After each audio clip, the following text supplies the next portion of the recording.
So this video goes over how to install a Kora neck in a new body.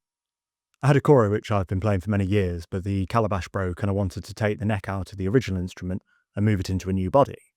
So I'm going to be taking this instrument apart and then making a new neck join into the new body, then resetting the neck and resetting up the instrument, and I thought I'd make a little video on the way.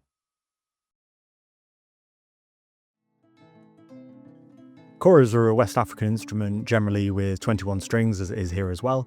The tailpiece is an iron ring that goes into the bottom end of the neck that holds the tension of the strings, and then there's a plate on which the bridge sits, which supports the strings and presses onto the skin, which goes over the calabash.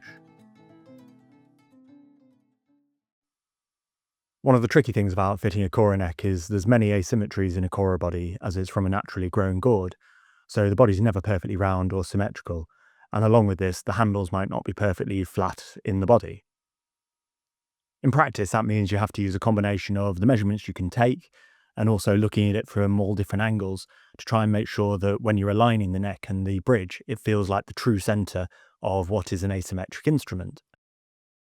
Otherwise, you might have a neck that's technically lined up in one direction, but you play the instrument and the whole thing feels wrong and unbalanced.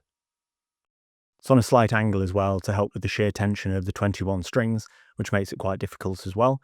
So the top hole is relatively easy to fit, but you're actually doing it on an angle to the bottom end along with the alignments.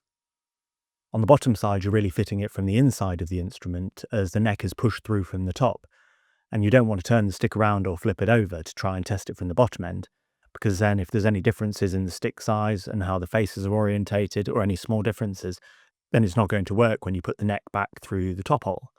So you have to feed it through the bottom and then essentially try and see the joint from the inside to try and get the tightest fit that you can get. Once the new neck's fitted onto the body, the next stage is to finish off the sticks, which have come across unvarnished on this instrument.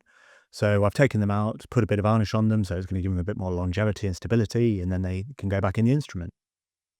When the sticks are dry and ready to go back in the body, then the original tailpiece can go back on. There's a lot of making sure that the strings have enough tension taken off, because you don't want to take all the strings off the instrument at once, as that just causes a lot more work. But they also need to have a certain amount of tension off so you can push the neck down to its original spot. A lot of detuning later with all the strings, and then the tailpiece can eventually be pushed through to sit back nicely into its original position. The next stage is to put the bridge back on. Bridge goes on top of a bridge plate which spreads the pressure off it, otherwise it would make too much pressure over a small area which would probably cause a tear in the skin. And then it's just a case of reorientating the strings, splitting them into two sides. There's 11 on one side, 10 on the other, and then making sure they're in the right positions and getting the right tensions. And then we have a playable instrument again.